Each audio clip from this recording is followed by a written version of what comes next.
nautusan ho ba kayo ni Mayor Digong noon during that time na pumatay o may patayin? Never po. Never. Kung inutusan po kayo, SPO3 Las Cañas, kung inutusan po kayo, susunod ho ba kayo? Hindi po. Naaalala niyo pa ba si Arturo Las Cañas? Siya ang retiradong pulis Davao na noong una ay itinanggi ang mga paratang ni Edgar Matobato na si Pangulong Rodrigo Duterte ang nagpapatay sa ilang target ng Davao Death Squad. I would like to ask for an apology and an understanding of what I had said when I was invited this Honorable Senate Committee, because I'd like all the testimonies of Edgar Matobato against myself. Pero noong 2017, kumanta na rin si Las Cañas laban kay Duterte, ngunit hindi siya pinakinggan ng Senado. Nakuha ng Rappler ang dokumentong ito na may petsang Nobyembre 11, 2020. Ang ibig sabihin ng dokumentong ito, itinuturing na ng International Criminal Court or ICC na mahalagang insider si Las Cañas. Mag-aapat na taon nang nagtatago si Las Cañas. Binigyan si Las Cañas ng ICC ng limited immunity sa pag-iimbestiga nito ng patayan sa war on drugs at ng Davao Death Squad. Ito ang unang pagkakataon na iimbestigahan ng ICC ang Pilipinas at ang limited immunity kay Las Cañas ay isang pambihirang pangyayari sa kasaysayan ng bansa. Ang pinakabago niyang affidavit na pinirmahan niya noong October 8, 2020 ay naglalaman ng matitinding paratang ng pagpapapatay laban kay Duterte. At sa umano'y mga nagbaba ng utos o di kaya'y nakakaalam tungkol sa mga ito, gaya ni na Senador Ronald Bato de la Rosa at Bongo. Sigo, tumatakbo sa pagkapangulo. Pinaratangan din ni Las Cañas ang negosyanteng si Michael Yang na kasama raw sa nagmamanufacture ng droga sa bansa. Sabi ng abogado ni Yang, wala raw basihan ang mga paratang na ito at wala naman daw kasong isinampa laban sa kanya. Cleared na raw siya ng hepe ng Philippine Drug Enforcement Agency. Si De La Rosa ay tumanggi sa hiling naming panayam. Nagpadala na rin kami ng mga tanong kay Go, ngunit hindi pa sumasagot ang senador. Hiningan din namin ang Malacanang ng kanilang panig, pero sabi ni dating presidential spokesperson Harry Roque, hindi raw sila sasagot sa umano'y self-serving na affidavit. Hanggang hindi raw nalilitis at napatotohanan ang mga pahayag sa affidavit na natiling sabi-sabi o hearsay ang mga ito. Nakapanayam ng Rappler si Las Cañas at inumpirma niyang kanya nga ang affidavit na isinumite sa ICC noong Oktubre 2020, isang buwan bago siya bigyan ng limited immunity ng korte. I've been a policeman in Davao City for 34 years and 8 months. I was one of the original members of the Duterte Death Squad. Ang patayan sa Davao City ay inimbestigahan na noon ng Commission on Human Rights sa ilalim ni Laila de Lima, ang senador na ipinakulong ni Duterte nang siya'y maging pangulo. Ayon kay Las Cañas, naniwala siya noon na makabubuti sa kanilang lungsod na patayin ng mga kriminal, kasama na ang mga drug lord, hanggang sa may mga ipinapapatay na kalaban sa negosyo. May nadamay din daw na inosente, tulad ng ipinapatay na pinaghinalaan nila noong kidnapper na nagngangalang Mr. Patasaha. Inabangan daw nila ang sasakyan ng lalaki pero kasama nito ang buo nilang pamilya, kasama ang buntis na asawa at maliit nilang anak. Ang utos daw ni Duterte, itumba ang buong mag-anak at mula noon ay minumulto na raw siya ng bata. Hanggang ngayon ay kaya pa raw niyang ituro kung saan nila inilibing ang pamilya Patasaha. Idinatalye ni Las Cañas ang mga operasyong kabilang siya, tulad ng pagpatay ng 11 Chinese noong Disyembre 2004 na nahuli sa isang raid sa isang Shabu Lab. Nang hingi na ang pasaporte ng mga nahuli, sinabi nilang nasa amo nila, si Michael Yang. Sa follow-up raid, mayroong 10 pang Chinese na dinampot. Pagkaraan, ibinalita ni Duterte sa media na pinalaya ang 8 sa 10, samantalang pinaghahanap pa umano ang mastermind na si Alan C. Walang binanggit tungkol sa 11 dinampot sa naunang raid. Sabi ni Las Cañas, patay na raw ang lahat ng hinuli nila sa unang raid, kasama si Alan C.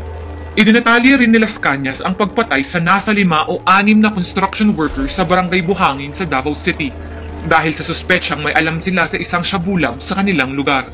Sabi ni Las Cañas, may koneksyon din kay Michael Yang ang Shabu Lab na ito. Ayon sa may-ari ng subdivision, ang naghanap ng apartel ay si Sammy Uy.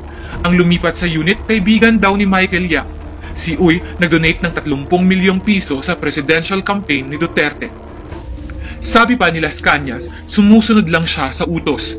Ang dikit na driver at bodyguard ni Duterte, ang dating pulis na si Samson o Sonny Buenaventura raw ang madalas na middleman ni Duterte at siyang madalas kasama ni Las Cañas sa pagpatay ng mga target. Pero may mga pagkakataong si Bongo raw ang tagapagbaba ng utos ni Superman, ang codename nila para kay Duterte. May pagkakataong si Bongo rin daw mismo ang nag-aabot ng cash reward kina Las Cañas. Sa aming bilang, batay sa affidavit ni Las Cañas, higit 100 ang pinatay ng Davao Death Squad mula 1988 hanggang 2015 bago tumakbo sa pagkapangulo si Duterte. Inililibing daw nila ang kanilang mga pinatay sa iba't ibang mass grave tulad ng Laut Quarry na ipinahukay noon ni De Lima at 2 pang mass grave sa Davao City at isang malapit sa Samal Island. Mula 2011 lang ang sakop ng investigasyon ng ICC dahil noon lang naging miyembro ng ICC ang Pilipinas. Isabi ko na ito talaga in public. Sobra na ang ginawa ni Duterte. Pinapatay niya ang mga Pilipino hanggang sa buong Pilipinas na, hindi lang Davao. Kasi si Michael Yang doon negosyante ito, Adre. Hindi naman ito sabihin mo na nagtatapon ito ng pera.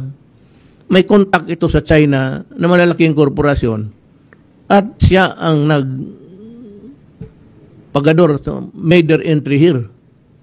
Ano bang, akala ko ba, let us go to China and invite the investor here.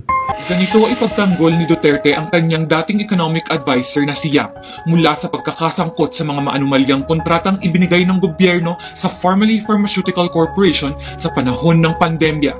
Pero ayon kay Las Cañas, pati na rin sa Intel report na ngayon ay nagtatago na rin PDEA agent na si Eduardo Asierto, drug lord daw si Michael Yang. Sabi ni Las Cañas, si Yang ang boss ng isang Chinese na si Alan C. na isa sa mga naaresto sa raid nila noong 2004 at pinatay dahil iniutos ni Duterte. Paano siya nakasisigurong si Duterte ang nag-utos? Ang mga patayan daw na walang kinalaman si Duterte, may napananagot. Kung galing kay Duterte, yung sinasabi ni Sonny Buenaventura na clear na kay Mayor, ang mangyayari, si Mayor walang gimmick yan. Walang investigasyon, wala lahat yan. Ayon kay Las Cañas, noon pa man daw ay si De La Rosa na ngayon ay senador na ang kasabwat ni Duterte at may sarili rin daw na death squad si De La Rosa. Sabi ni Las Cañas, ang mga team leader gaya ni Bato ang unang nagpapagulong ng operasyon. Ang team leader ang pipili kung sino ang hitman at sinong pulis ang magbibigay ng cover. Madali raw kasi kung may pulis para hindi masyadong usisain. May mga peking ID na itatanim sa mga papatayin para maligaw ang investigasyon. Kung low profile ang biktima, sapat na raw ang 3 hanggang 5 taong magtutumba. Kung high profile, minsan daw 10. May ilang biktimang ipinalabas nilang nanlaban sa pulis.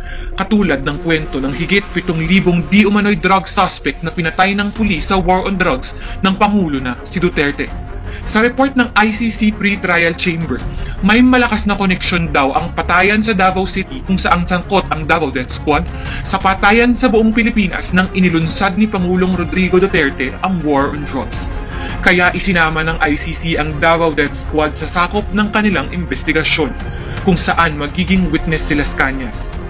Handa na raw si Las Cañas sa pwedeng mangyari sa kanya. Samahan ko talaga sa sukulungan. At meron siyang masayista doon. Iregalo ko siya sa buong mundo. Sobrang yabang mo, Digong Duterte. Sobrang yabang, sobrang takaw, lahat talang pera, lahat na klase sindikato, tintira niya. Kantahin ko daw ulit ang Voltes 5. Tato ni Sara sa kanyang binte. Si Pulong naman may tato sa likod. Si Basti naman may tato sa liig. At Rito Kada naman si Kite. Si Digong kinuha na ng ICC. Si Sara naman ma-impeach. Iyakan ang DDS. Voltes 5 ang Duterte. Iyakan ang DDS. Magtino na kasi kayo para walang gulo. Ma-impeach si Day Sara. Kulong na si Digong.